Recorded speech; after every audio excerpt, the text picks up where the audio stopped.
Hello दोस्तों, मैं doctor Sanju और मेरे इस यूट्यूब चैनल में आपका बहुत बहुत स्वागत है। दोस्तों, आजकल फ़ीवर का मौसम चल रहा है। जैसे ही मौसम चेंज होता है या बारिश का मौसम आता है, वैसे ही फ़ीवर का मौसम भी आ जाता है। इस दौरान बहुत सारे फ़ीवर यानी कि बुखार के पेशेंट हमारे आसपास दिखाई दे रहे हैं। काफ़ी सारे दूसरे फ़ीवर के बारे में मैं अपनी पहले की वीडियो में डिस्कस कर चुकी हूँ। आज के हमारे इस वीडियो में मैं बात करने वाली हूँ चिकनगुनिया फ़ीवर के बारे में, जिसको कि लोग हड्डी तोड़ बुखार के नाम से भी जानते हैं।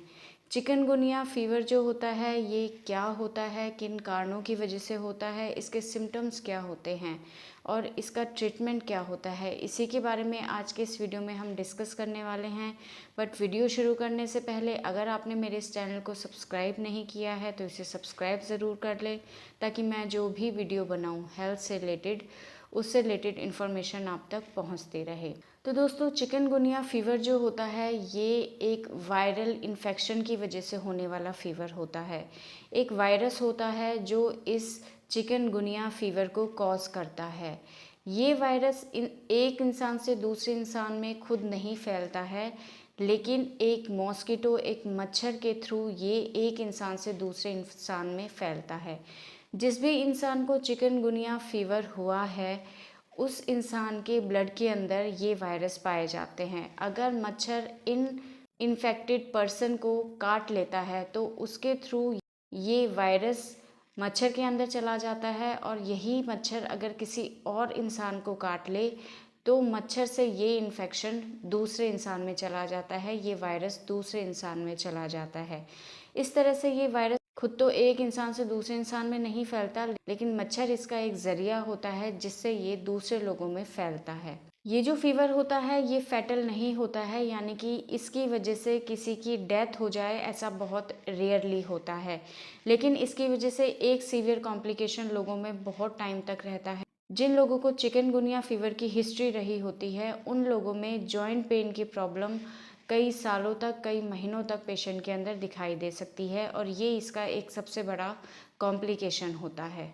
ये इन्फेक्शन उन लोगों में ज़्यादा होता है जिनकी इम्यूनिटी बहुत ज़्यादा वीक रहती है, या जो लोग ऐसे इलाकों में रहते हैं जहाँ पे चिकनगुनिया फैल रहा होता है। इसके अलावा जो लोग बीपी जिन लोगों का ज़्यादा होता है, जो डायबिटिक होते हैं, या ओल्ड पर्सन जो होते हैं अबव 65 एज, या छोटे बच्चों में जिनकी इम्यूनिटी बहुत ज़्यादा वीक होती है, उनमें ये इन्फेक्शन जल्दी फैलता है। इसी तरह से प्रेग्नेंट फीमेल को अगर ये इन्फेक्शन हो जाता है तो उसके होने वाले बच्चे में ये इन्फेक्शन ब्लड के थ्रू जा सकता है। तो ये लोग ज़्यादा रिस्क पे होते हैं इस इन्फेक्शन के होने के। अब बात करते हैं कि अगर आपको चिकनगुनिया फ़ीवर हुआ है तो आपको सिम्टम्स क्या क्या दिखाई देंगे। तो जब ये वायरस आपके शरीर में एंटर होता है मच्छर के काटने से, उसके लगभग 7 से 10 दिन के बाद इसके सिम्टम्स जो हैं वो आपको अपने शरीर में दिखाई देंगे। सिम्टम्स की अगर हम बात करें तो आपको हाई फ़ीवर हो सकता है, बुखार हो सकता है जो कि ठंड लग के आपको आ सकता है, सर दर्द रहना, हाथ पैरों में दर्द रहना, जोड़ों में बहुत ज़्यादा पेन होना, मस्कुलर पेन होना, मांसपेशियों में दर्द होना, जी मिचलाना, उल्टी होना, थकावट महसूस होना, रैशेस डेवलप होना शरीर के ऊपर, यानी कि शरीर के ऊपर छोटे छोटे दाने दिखाई देना, ये इसके कुछ सिम्टम्स होते हैं। इसके दो ही मेन इम्पॉर्टेंट सिम्टम्स होते हैं इस फीवर के, फीवर आना यानी कि बुखार आना, और जोड़ों में दर्द रहना। ये इसके दो सबसे इम्पॉर्टेंट सिम्टम होते हैं अगर आपको चिकनगुनिया का इन्फेक्शन हुआ है तो। अब बात करते हैं इसके ट्रीटमेंट के बारे में। तो देखिए, ट्रीटमेंट से पहले हमें इसको कैसे हम प्रिवेंट कर सकते हैं उस चीज़ के बारे में जानना बहुत ज़्यादा ज़रूरी है। तो इसमें सबसे पहली चीज़ जो आपको ध्यान देना है वो ये कि आपको ऐसी जगह नहीं जाना है जहाँ पे इस वायरस का इन्फेक्शन फैला हुआ है।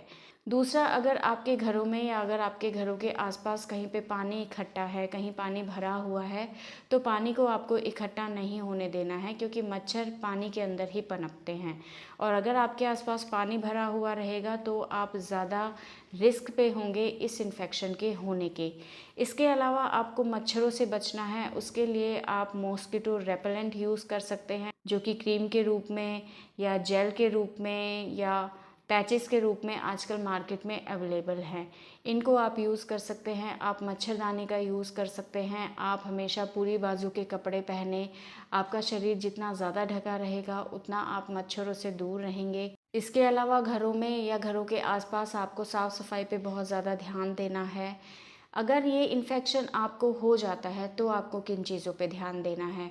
तो अगर ये इन्फेक्शन हो जाता है तो इस फीवर को या इस वायरस को मारने के लिए कोई भी स्पेसिफिक ट्रीटमेंट अवेलेबल नहीं है। कोई ऐसी मेडिसिन नहीं है जो इस वायरस को ख़त्म कर दे। ना ही इसके लिए कोई वैक्सीन अवेलेबल है जिसको लगाने से आप इस इन्फेक्शन से बचे रहें। अगर ये इन्फेक्शन आपको हो जाता है तो डॉक्टर आपको सिम्टोमेटिक ट्रीटमेंट देते हैं कि यानी कि अगर आपको बुखार है तो बुखार से रिलेटेड मेडिसिन देंगे। अगर आपको जॉइंट पेन है तो उससे रिलेटेड मेडिसिन आपको देंगे।